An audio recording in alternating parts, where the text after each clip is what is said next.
తెలంగాణకు నీటి కేటాయింపులను పెంచుకునే అవకాశం గతంలో వచ్చినా కేసీఆర్ ప్రభుత్వం దాన్ని సద్వినియోగం చేసుకోకుండా రాష్ట్ర ప్రయోజనాలను దెబ్బతీస్తుందని రేవంత్ రెడ్డి ఆరోపించారు. తెలంగాణ నీళ్లను ఏపీకి తాకట్టు పెట్టి ఇప్పుడు తిరిగి తమపై నిందలేస్తున్నారని మండిపడ్డారు.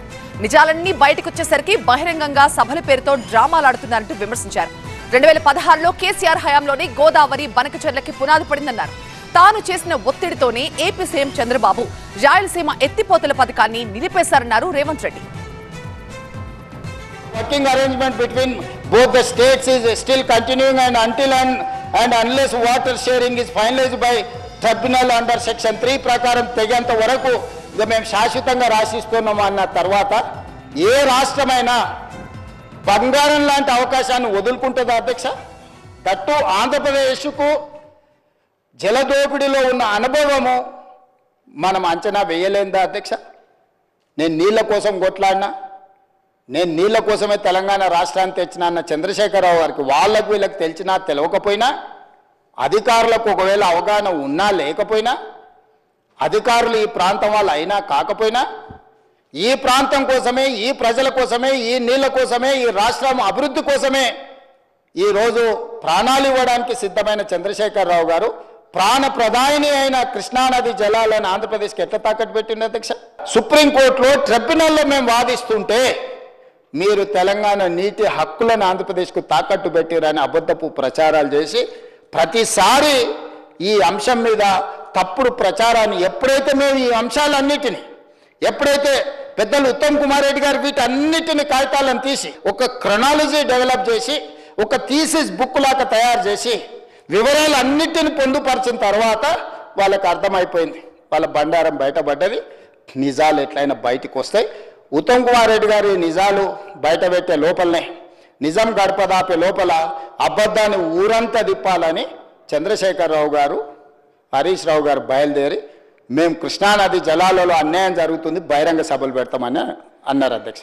తలకాడ వదిలేసి తోక కాడికి పోయిండు. తోకేడుంది 240 మీటర్ల ఎత్తులు ఉంది అధ్యక్ష. ఇక్కడనే గేమ్ ఉంది. 240 మీటర్ల నుంచి ఎత్తుడు మొదలు పెడితే 5 స్టేజెస్ అయిపోయింది అధ్యక్ష. 3 స్టేజ్లు ఉన్న జూరాల శ్రీశైలం మార్చడంతో 5 స్టేజ్లు అయిపోయింది అధ్యక్ష. 22 పంపులు కాస్త 37 పంపులు అయిపోయినాయి అధ్యక్ష. స్టేజ్ 1లో వారు అన్నట్టు అంగుళం కూడా నీళ్ళు ఇవ్వకుండానే నిల్లు మీదనే డిజైన్ అయినాయి అధ్యక్ష. ఇంకా ఈ పంపుల లిఫ్టులలో ఎవరికి లాభం వచ్చింది, ఎవరింట్లో కనక వర్షం కురిసింది, ఎవరు పండగ చేసుకున్నారో నువ్వు అర్థం చేసుకో అధ్యక్ష. ఓ అక్బర్ సాబ్ పోయి బోల్ రే బార్ బార్. కరువు ప్రాంతం కాబట్టి మా జిల్లాలో ఏ ప్రాజెక్ట్ అప్రూవల్ అయినా మాకు 90% కేంద్ర ప్రభుత్వం నిధులు వస్తే 10% రాష్ట్ర ప్రభుత్వం పెడితే సరిపోయేది. ఈరోజు 85,000 కోట్ల రూపాయల ఈ ప్రాజెక్టులో ఎట్లయితే ఆంధ్రప్రదేశ్కు పోలవరంకి ఎట్లయితే కేంద్ర ప్రభుత్వం 90% నిధులు ఇచ్చి కట్టిస్తుందో, తెలంగాణకు కూడా పాలమూరు రంగారెడ్డి ఎత్తిపోతల కేంద్ర ప్రభుత్వానికి ఇవ్వవలసిన తప్పని పరిస్థితి వస్తుండే. లేకపోతే పాలమూరు జిల్లాల తెలంగాణలో నరేంద్ర మోడీ గారు కాలు పెట్టని పరిస్థితి ఉత్పన్నమవుతుండే. వీరు వద్దే వద్దు మాకు మేము రాష్ట్ర నిధులతోని మేము కట్టుకుంటామని సోర్స్ ఆఫ్ ఫండ్స్ కూడా దీంట్లో చూపించి అధ్యక్ష ఒక్క మాట చెప్పదలుచుకున్నా అధ్యక్ష.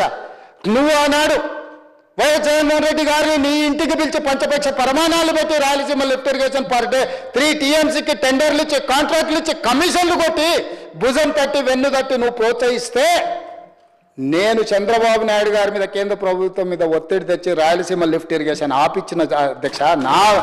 నా చరిత్ర ఇది, నీ నీతి గది.